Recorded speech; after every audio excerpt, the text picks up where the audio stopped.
Ama ko, Diyos ng mga pangyarihan sa lahat, itinataas ko po si Luisito Garcia, Buenaventura Licerio, si Virginia Lorenzana, na naway maging maayos, matiwasay ang kanilang kaluluwa po, Ama, sa inyo pong kaharian. Sa ngalan ng Diyos Ama, Diyos Anak, Diyos Espiritong Banal. Amen, Amen, Amen. Mga kapatid ko, ito po ang inyong lingkod, si Monsignor Father Jaime Vicente po. Isa po akong healing priest na nagpapatunay na lahat po ng alagad ng Diyos na manggagamot ay pwede po pumunta kahit saan. Pwede po pumunta na sementeryo, mga lamay, mga burol, o saka wala pong bawal.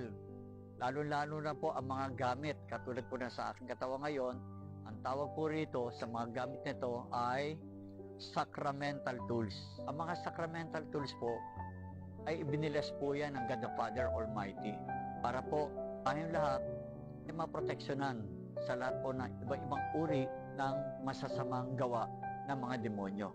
Nawa po maging aral sa ating lahat na kung gagamit po tayo ng mga bagay na pananggalang, siguraduhin natin ito yung mga kasangkapang banal na tinatawag po na sacramental tools. Naway pagpalain kayo ng Diyos Ama, Diyos Anak, Diyos Espiritu Santo. Amen. Amen. Amen. So, ayan. Hello, magandang hapon. No, ito yung pangalawa nating live, no? Kasi sayang naman yung load, no? Sinasamantala ko na magamit natin sa mga tao, no? Ang paksa natin ngayon ay yung tungkol naman sa pagdadasal sa mga patay. So, meron akong nakita na video ng isang sulpot, hindi ko alam kung kakatatag lang neto, Luisito ang pangalan. Luisito, I don't know kung Versosa ba yung apelido, no? At nagpunta siya sa sementeryo, no? At doon niya ipinagdasal yung isang yumao. Okay. Doon sa video, meron akong itatanong. Yung nagpunta ba yung yung nagpapanggap na pare o yung nagkiklaim na pare siya doon sa sementeryo? Ano kayang sementeryo yon? Hindi ba't yun ay Catholic cemetery? So kung ikaw ay nagpapanggap na pare o kiniklaim mo na isa kang pare pero hindi ka Katoliko, bakit ka nagpupunta sa Catholic cemetery? Pag sinabing Catholic cemetery, yan ay Katolikong sementeryo na kung saan ang tanging pwedeng magbigay ng ritual o ng pagsasagawa ng pagdadasal sa mga patay doon ay mga Katolikong kaanib, including the Catholic priest. How dare you na pumunta ka doon sa Catholic cemetery, ipagdasal mo yung mga puntod doon o magdasal ka sa puntod doon na hindi ka naman pala paring Katoliko? Common sense. 'Di ba? Katolikong sementeryo, so yun ay libingan ng mga Katoliko at hindi ng mga sulpot at mga bagong tatag na bulaan. Ang pagdadasal sa mga patay, ang pagdadasal sa mga patay o ang pagdadasal sa mga puntod, yan ay itinuro sa atin ng mga Espanyol sa panahon nung sila ay nakarating sa ating bansa. Which is wala pang Protestant. Ang Protestantism sa Pilipinas ay nagsimula 1900s. So meaning to say, wala pang Protestant sa Pilipinas, tayo ay nagdadasal na sa mga yumao. Walang sino man ang may karapatan kapag hindi ka Katoliko na ipagdadasal mo yung mga patay tapos hindi ka naman Katoliko. Kailan nyo sinagawa yan? Kailan kayo nagsagawa ng pagdadasal sa mga patay para ipanalangin nyo yung mga puntod, which is sa Catholic cemetery pa? Sabi ni Jerome Suplay Lampios, request ako broting tungkol sa Three Kings. Okay, tungkol sa Three Kings, o sige bukas, topic natin Three Kings, no? At magba-Bible base tayo dito ha, Bible at saka history sa Three Kings. So dito muna tayo sa mga video ng mga sulpot para naman malinaw, 'di ba? Nakakahiya naman sa kanila. So, ang pagdadasal sa mga yumao, lalo na kapag ito ay sa Pilipinas, tayo po ang nagsimula niyan. Hindi po pwede na ang Protestant ay magdasal sa mga patay. Bakit? Wala silang authority. Ang authority, pagdating sa isang gawain ng pananampalataya o sa gawain ng isang simbahan, ito ay kinakailangan natin ng otoridad. Ang otoridad ay kinukuha natin sa kung saan inatasan ni Kristo na siya ang mamuno. Sino to? Si Pedro. Matthew 16 verse 19. Matthew 16 verse 19. No? Pedro, anuman ang kalagan mo sa lupa ay kakalagan sa langit. Anuman ang talian mo sa lupa ay tatalian sa langit. So binigyan si Kristo ay si Pedro ng authority na pamahalaan ng iglesia. At itong authority na to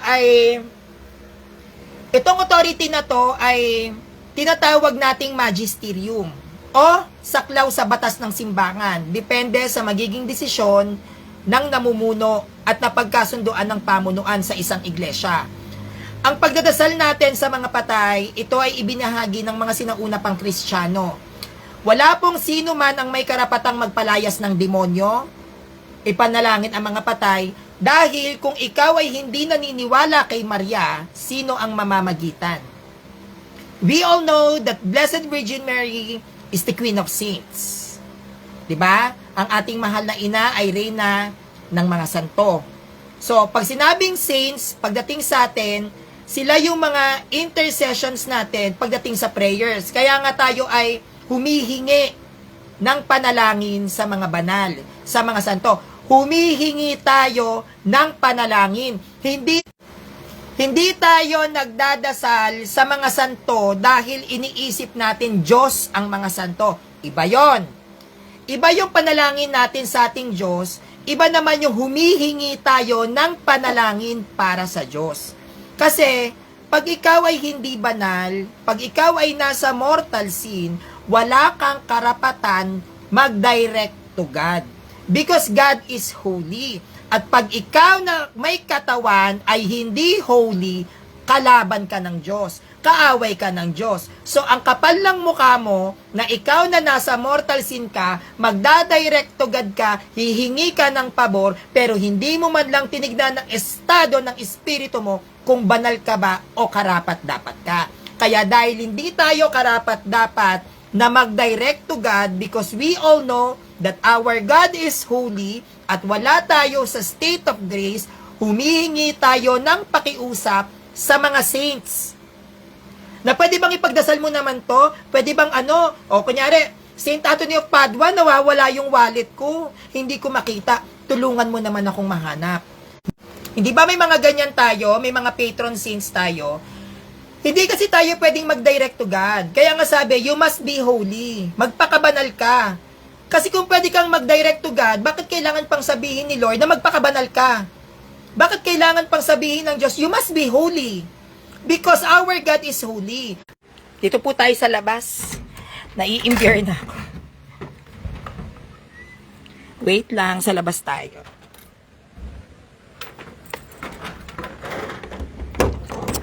Ilak natin ang pintuan dahil may mga aso.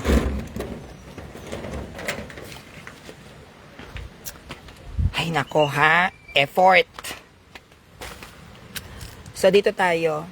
So, ang sabi ng Diyos sa atin, you must be holy because I am holy. So, if you are na nasa state ka ng mortal sin at magdadirect to God ka, blasphemy yan. Diba? Kumbaga, ang kapal ng mukha mo. Yon ang term doon. Bakit?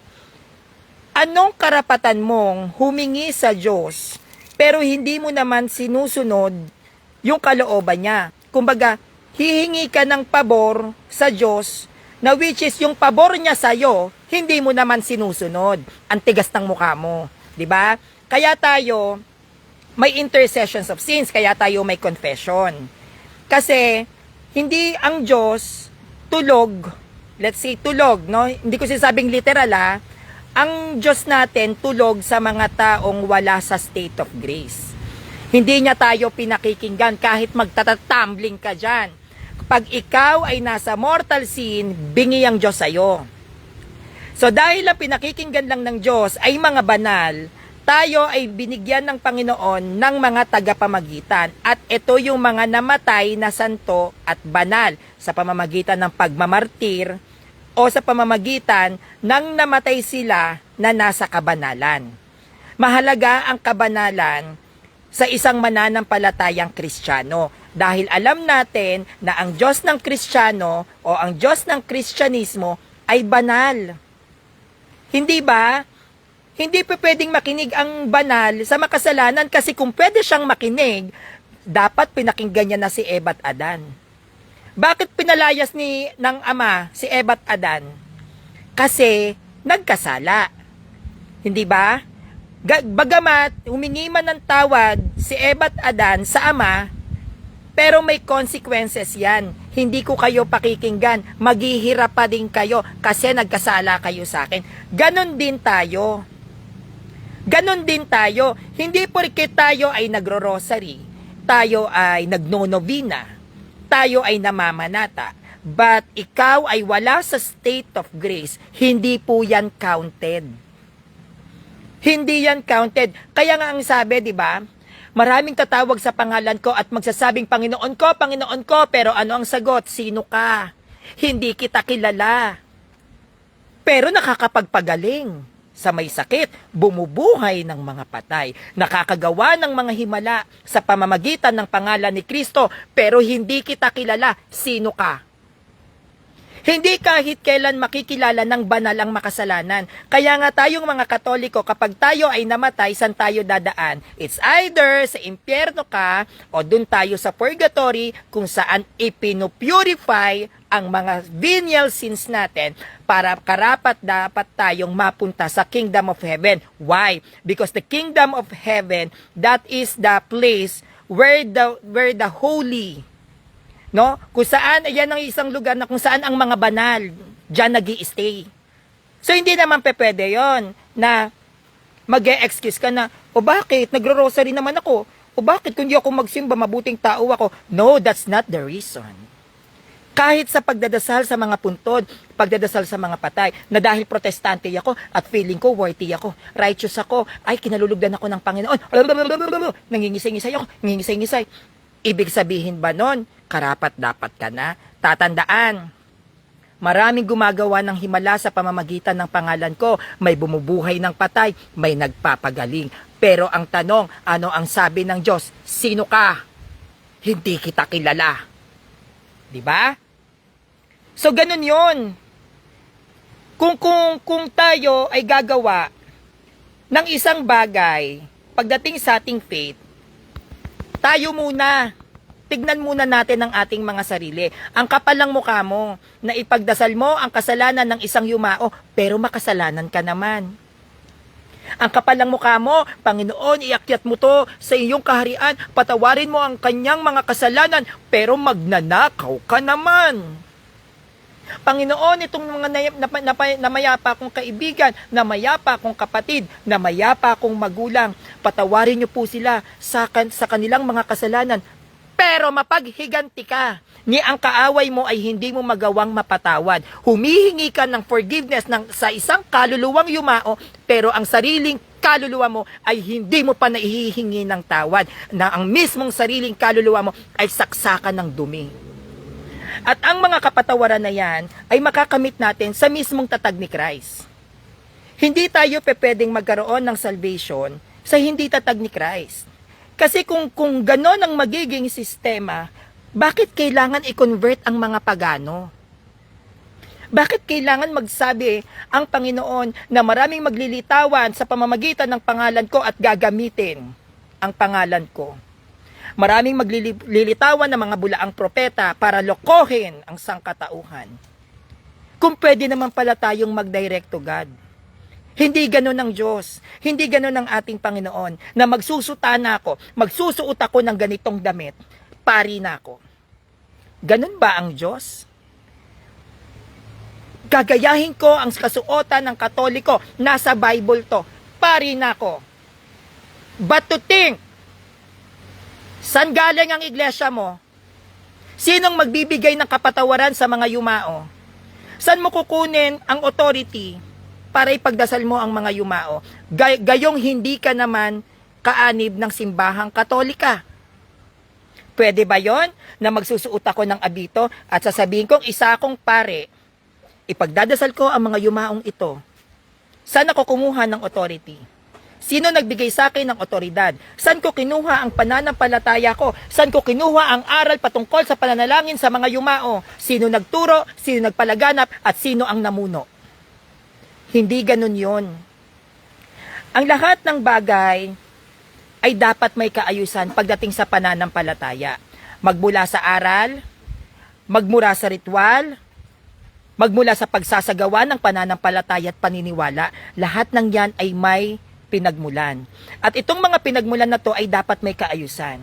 At dahil may kaayusan ng pinagmulan, dapat ito ay may basihan. At ang mga basihan na ito ay dapat magmumula sa kasaysayan. Kasaysayan na kung saan hindi pa nabubuo ang Biblia. Kasaysayan na kung saan wala pang Biblia, na ang mga sinaunang Kristiyano ang nagsasagawa nito na ipinasa-pasa sa mga kaanib na Katoliko hanggang sa ngayon na ito ay nagpapatuloy.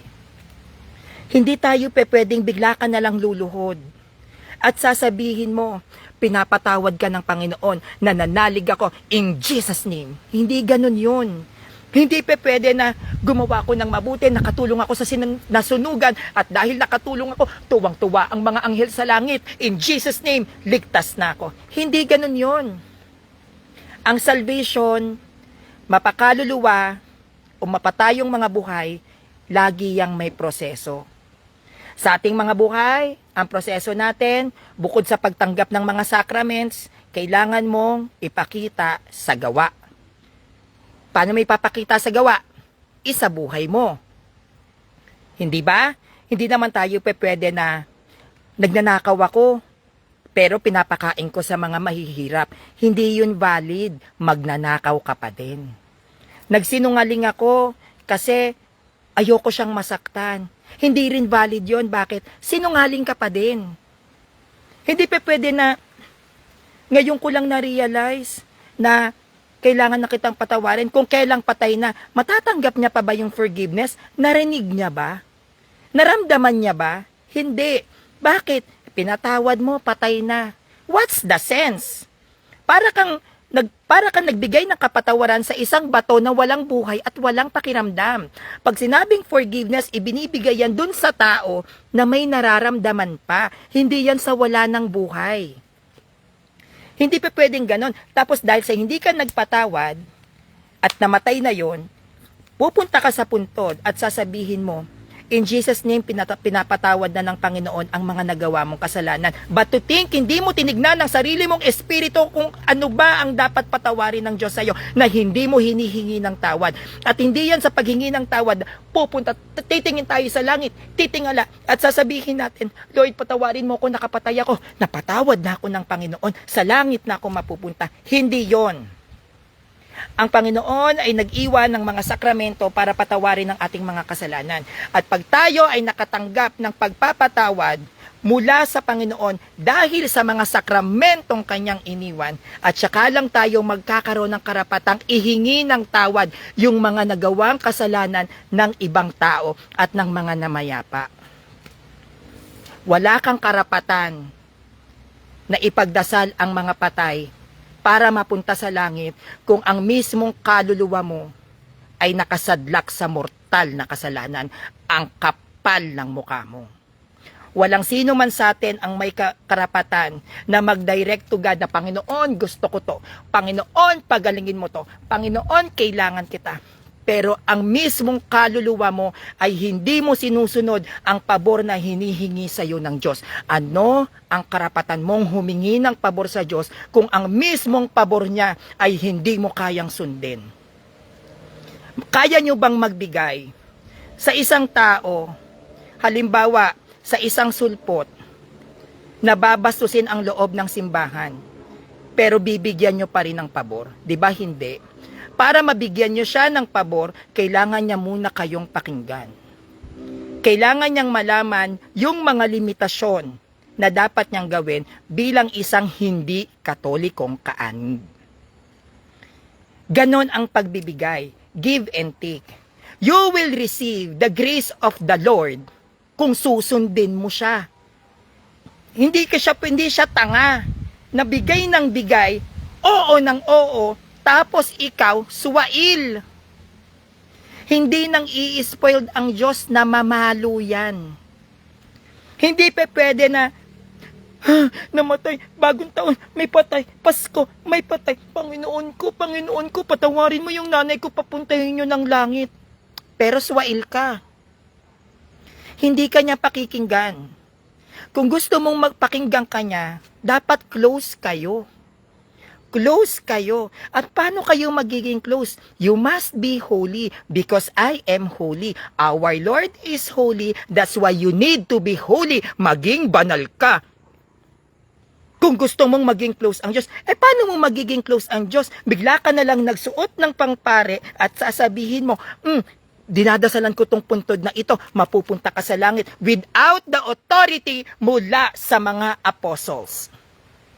How can you be sure na yung mga prayers na pinaggagawa ninyo ay makakarating sa langit kung ang mga ritual, ang paniniwala at ang mga katuruan ninyo ay hindi nagmumula sa mga sinaunang Kristiyano?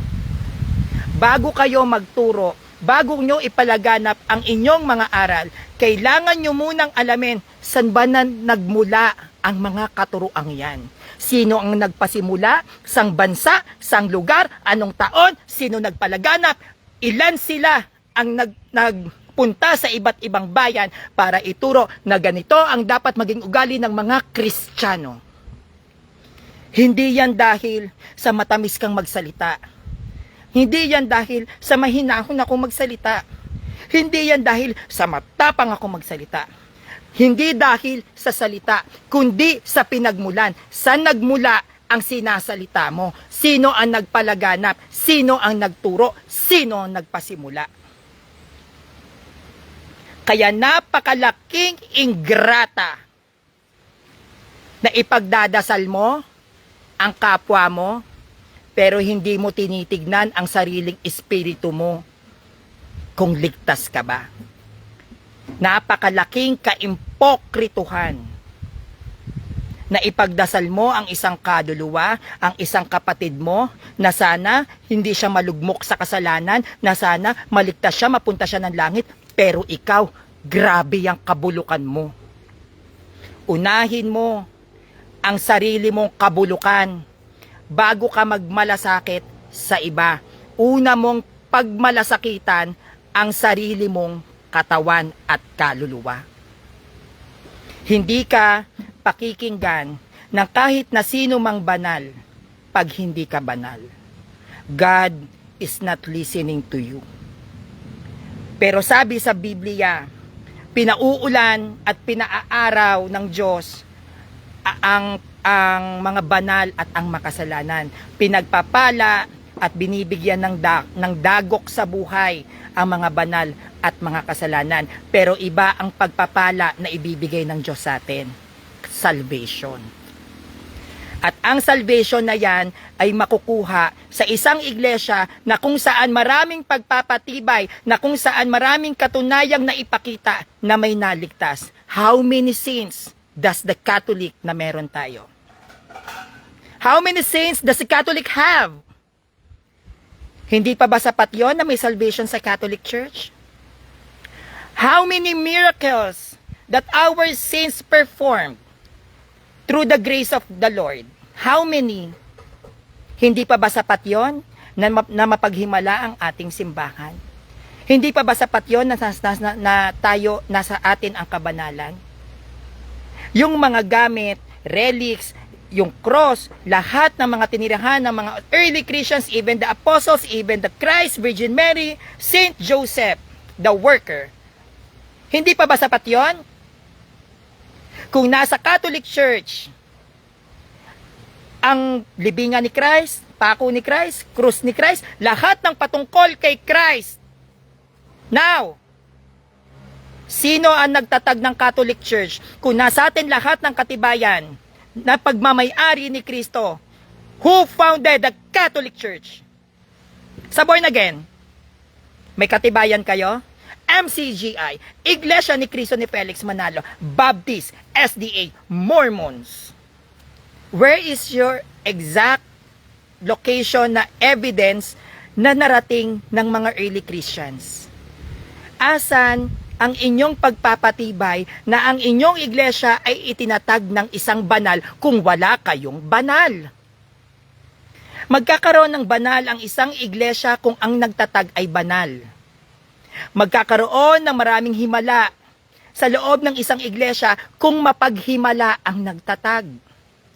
Kahit isang damukal pa yan na kalaban na asong ulol o asong lobo ang nagtatangkang gibain ang simbahan, kung yan ay tatag ng Diyos, hindi yan magigiba. Ang tunay na may karapatan na ipangaral kung paano matatamo ng bawat tao ang isang kaligtasan ay ang isang iglesia na tatag na nagbigay ng kaligtasan sa tao. Kung nais mong makamit ang isang kaligtasan, dapat ang nagtatag ng simbahan mo ang siyang nagbigay ng kaligtasan. Hindi tayo pwede na magbigay ng kaligtasan kung ang nagtatag ng iglesia mo ay hindi rin naligtas. Dahil ang tunay na tagapagtatag ng isang simbahan ay banal. At dahil siya ay banal, nagawa niyang iligtas ang mga makasalanan. Tanging ang mga banal lamang ang may karapatang magligtas sa kaluluwa ng mga makasalanan. Kaya tayong mga Katoliko, humihingi tayo ng dasal sa mga banal. Dahil sila ang mamamagitan na itong taong to madumi, Panginoon, hindi mo siya kakausapin, pero sa pamamagitan ko bilang isang santo, pakinggan mo ang aking daing para sa taong to. Hindi mo pakikinggan to, Panginoon, hindi to banal. Hindi mo to pakikinggan, Panginoon, satanista to. Pero dahil ako'y isang santo at isa ko sa pinili mo, para maging isang banal, pakinggan mo ko, Panginoon, para sa taong to. Ipinamamagitan ko, sa pamamagitan ko sa iyo, Panginoon, na pakinggan mo ang kanyang mga daing. Bagamat siya'y makasalanan at hindi nyo gustong pakinggan, ako na lang, Panginoon, ang pakinggan mo. That is the reason kung bakit tayong mga Katoliko, tayo ay lumalapit sa mga santo. Nananalangin tayo sa mga santo, hindi dahil sila ang Diyos natin, kundi tayo ay nakikiusap. Saint Padre Pio, pray for us. Blessed Virgin Mary, please pray for me. Pray for us.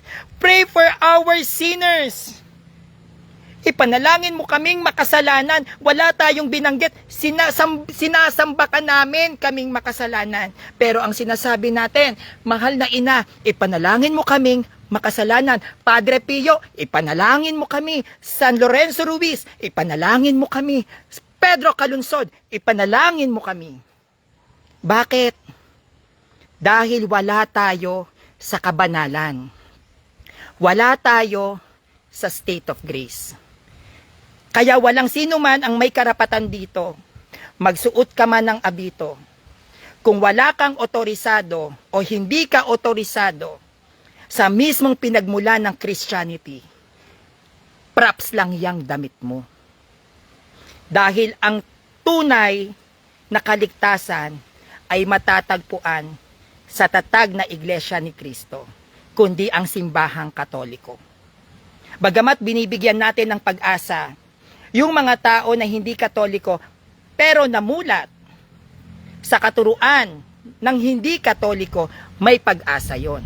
Pero yung mga dating Katoliko dito, na alam nyo ang mga aral at nabulag kayo dahil sa sentimo o sa maliit na kusing, magdadive kayo sa apoy ng impyerno dahil hindi lang karangalan nyo ang ipinagbili nyo, maging ang mga kaluluwa nyo. Talagang masakit sa mga sulpot yung naririnig nyo. Bakit? Hindi kasi banal ang founder nyo. Kung ang inyong iglesia ang nagtatag ay banal, bakit wala kayong banal? Kung ang inyong iglesia ay tatag mismo ni Kristo, bakit hindi kayo lumaganap sa buong daigdig? Bakit hindi kayo nag-convert ng mga bayan ng mga pagano? Bakit hindi kayo ang gumawa ng Biblia? Bakit wala kayong sariling tradisyon? Isa na rito ang bagong taon. Bakit lahat na lang kung ano ang tinuturo ng simbahang Katolika ay ginagaya nyo? Dahil ang nagpasimula ng katuruan sa ilalim ng Christianity is only the Catholic Church. Ang salvation, ang panalangin sa mga yumao, ang pagdadaos ng bagong taon, yan ay pinasimulan ng Katolikong simbahan. Kahit na anong baybay ang gawin ng mga sulpot na ito, mapabagong sibol o matagal ng sumibol, hindi kahit kailan magbibigay ng kaligtasan, mapasa ibang tao, mapayumao, o mapasarili ang isang iglesia na tatag lang din ng taong makasalanan. The church must be founded by God. The church must be founded by the Holy. And that Holy is Jesus Christ. Ang church, itinatag sa Jerusalem, hindi sa Pilipinas. At hindi yan pwedeng magiba. Magmula sa bayan ng Jerusalem kung saan nakatatag ang Catholic Church, sila ay ipinapanalangin ang mga yumao. At sa ilalim ng pananampalatayang Kristyanismo, tanging ang Catholic Church lang po ang nagpasimula ng pananalangin sa mga patay, pagde-deliverance sa mga napoposes, pagpapagaling sa mga may sakit, pray over, prayer meeting, Bible study because we compile the Bible. Tayo rin ang naunang bumasa ng calendar. Tayo rin ang unang gumamit ng Roman alphabet which is A, B, C hanggang Z. Yan ay inspired by the Catholic Church. Maging ang pagsusulat dito sa Pilipinas para maging alpabeto ang ating mga sulat na noon tayo ay gumagamit ng alibata. Yan ay tulong ng Simbahang Katolika na itinuro sa atin ng mga Espanyol. Maging ang pagbibihis ng maayos, ang pagkain ng masasarap, yan ay inspired ng Simbahang Katolika. Dahil nais ng simbahan na mamuhay ang bawat Kristiyano ng may kaayusan. Hanggang sa huling hantungan, hanggang sa sementeryo, sa libingan, ang Catholic Church ang nagturo sa atin ng maayos na paglilibing. Nagginawa na isinasagawa sa Pilipinas sa pamamagitan ng banga at nang tayo sinakop ng mga Espanyol. Abril 1521, tayo ay tinuruan na maglibing ng maayos ng ating mga patay. Bakit? Dahil ang mga patay sa Simbahang Katolika ay may halaga. At dahil may halaga ang mga patay sa Simbahang Katolika, itinuro sa ating mga Kristiyano dito sa Pilipinas na kung saan wala pang nag-e-exist na sulpot na dapat natin silang ipagdasal. Bakit kailangan nating ipanalangin? Dahil ang bawat patay ay may kaluluwa. At ang kaluluwang ito ang siyang haharap sa Diyos ayon sa kaparusahan na dapat niyang harapin. Kaya natin sila ipinagdadasal. Pero, pag ikaw ay nasa mortal sin, wala ka sa states of grace, wala kang karapatang ipagdasal ang mga patay. Ipagpamisa mo. Kaya meron tayong pagpapamisa sa mga yumao. Yon ay sinasagawa at ginagawa ng mga sinaunang Kristiyano magpasa hanggang ngayon na mga hindi karapat-dapat ihingi ng kapatawaran ang mga yumao. At ang nagbibigay ng authority na yan ay yung mga paring buhay. At tayo naman, dahil wala rin tayong magawa, dahil wala tayo sa state of grace, tayo ay humihingi ng panalangin sa mga santo at mga banal. Hindi po natin sila tinatawag para makita. Hindi po tayo espiritista gaya ng pagbibintang nila. Tumatawag tayo sa mga banal upang makiusap na ipanalangin sana nila ang ating mga yumao. Dahil kung espiritista ang pagtawag sa kanila, mangangahulugan, espiritista si Kristo. Dahil tandaan, bago ipako si Christ sa krus, nakita niya si Moises, si Enoch, at si Jacob, if I was not mistaken. Diba? So, to clarify this, itong pag-uusap natin, ang may karapatan na ipanalangin ang mga yumao ay ang Catholic Church. Sa ilalim po ng Christianity, Catholic Church po ang unang nagsagawa niyan. Hindi po yan pwedeng kopyahin. Dahil yan ay mula sa mga sinaunang Kristiyano pa sa panahon na hindi pa po nako-compile ng Bible. Mahalaga na po sa atin ang mga yumao, ang mga labi ng mga patay. Unang-una yon. At pangalawa, tayo lang din po ang may kauna-unahang pagtuturo pagdating sa mga nagde-deliverance, sa mga napoposes, sa mga sinasapian, Catholic Church po ang nagsagawa niyan. Wala pa pong Bible, nagsasagawa na po ang Catholic Church ng pagde-deliverance sa mga napoposes. Sa lahat po ng usapin ng supernatural sa ilalim ng Christianity, Catholic Church lang po ang nagsasagawa niyan. Ginaya ng mga founder ng mga sulpot na ito para pagkakitaan. Para kumita sila ng pera. Pero sa ating mga Katoliko, ang gawaing pangkabanalang ito na isinasagawa natin magpasa hanggang ngayon, magmula pa sa panahon ng mga sinaunang Kristiyano, sa panahon na hindi pa nabubuo ang Biblia. Tayo lamang po ang may authority na gawin yan. Kaya sa lahat ng nagpapanggap na pari dito, at kayo ay feeling na pupunta ng puntod, pamisa-misa kuno, o may pa-bless-bless pa kayo, patawag-tawag po kayo sa Ama, nagsasayang lang kayo ng laway. Wala po kayong authority na gawin kung ano ang ritual ng aming simbahan na isinasagawa namin katulad noon pa. Kahit ang banal na hapunan ng INC, hindi po banal na hapunan sa umaga yan. Ang banal na hapunan ay isinasagawa po ng Catholic Church, ginaya nyo din. Wala rin kayong karapatang magbanal na hapunan. Sa amin po nang galing yan. Sana ginawa nyo na lang banal na agahan o banal na tanghalian para maiba naman. Pero ang term ng banal na hapunan or Last Supper, meron pa tayong paintings niyan kay Leonardo da Vinci. Tayo po nagsimula niyan. Lahat ng mga protestante na may kopya o nanggaya sa pamamaraan ng Catholic Church, wala kayong kaligtasan dahil ang tatag ni Kristo ay orihinal. Wala pong katulad. Isa lang ang tinatag niyang simbahan at isa lang din ang relihiyon na Christianity, only the Catholic Church. Kung ang inyong pagtuturo, ang ginagamit ninyo sa pagtuturo, which is Bible, ang ginagamit ninyo sa pag-celebrate ng birthday, sa pag-celebrate ng New Year o kung ano-ano pang mga anniversaries, wedding anniversaries and events, kung gumagamit kayo ng calendar, gumagaya lang kayo sa aming simbahan. Because the calendar, yan ay binuo ng aming Santo Papa, si Pope Gregory XVI.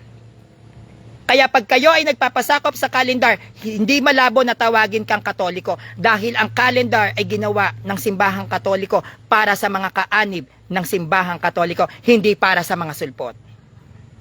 If you are truly a Christian, if you are truly founded by Jesus Christ, you must be original and not a Xerox copy. Dahil kung Xerox copy ka at ginagaya mo lahat ng pamantayan ng aming simbahan, umalis ka na dyan. Ang salvation ay hindi nakokopya. Ang aral ay hindi mo pwedeng kopyahin. Ang authority ay hindi mo yan pwedeng kopyahin. Ang pagkakaroon ng mga saints, ang pagkakaroon ng mga early Christians, ang pagkakaroon ng history gamit ang mga standard references ay hindi nyo pwedeng kopyahin. Dahil ang kasaysayan, ang mukha ng kasaysayan ang magpapatunay na ang Catholic Church ay tatag ni Kristo. At dahil tatag ni Kristo, ang Catholic Church na siyang kinikilalang Diyos ng sang-Kristyanuhan, nandyan ang salvation. Kaya kung kayo ay protestante at ginagaya ninyo ang aming aral, ginagamit ninyo ang aming kinompiled na Bible, ginagamit ninyo ang aming binuong kalendaryo, nakikiselebrate kayo ng January 1, fake church ka, hindi kayo original. Dahil kahit kailan, hindi magiging original ang isang iglesia na kumukopya sa mismong original na iglesia na tatag ni Christ. Walang iba kundi ang Catholic Church na itinatag sa bayan ng Jerusalem, inilipat sa pamamagitan ni Pablo at sinabi sa kanyang mga alagad na kung ano ang ginawa mo sa bayan ng Jerusalem, Pablo, ay ganyan din ang gagawin ko sa bayan ng Roma. Nung ito ay nilipat sa bayan ng Roma, na kung saan ang bayan ng Roma, nagpunta si Pablo sa bayan ng Espanya. Itong bayan ng Espanya, ang pananampalataya na dala-dala ni San Pablo dito sa Espanya, dinala sa Pilipinas, na kung saan ang Pilipinas ay bayan ng mga pagano na naging Kristiyano, na dala-dala namin magpasa hanggang ngayon kaming mga Katolikong kaanib. Kaya kung sulput ka, swimming ka. No? Wala pong makakapagbigay ng kaligtasan maliban na lang sa mismong tatag ni Kristong Iglesia, kundi ang Catholic Church. Sa ilalim ng relihiyong Christianity, only the Catholic Church is a true church. At lahat ng mga Protestant, lahat kayong mga sulpot, kumopya lang kayo sa aming mga doktrina, tradisyon, at ritual na isinasagawa sa aming simbahan. Dahil kung tunay kayong tatag ni Kristo, dapat kayo ang original. May original na Biblia, may original na kalendaryo, at may original na tradisyon, may original na magisterium, and most and for all, original ang aming founder, Jesus Christ. Diyos na nagkatawang tao, naging tao upang iligtas kaming mga makasalanan. Kaya sa lahat ng mga Katoliko, Happy Three Kings po! Bukas, pag-usapan natin, Three Kings, ayon sa kasaysayan at sa Biblia. And please subscribe on my YouTube channel, Sanrio TV. Bye-bye!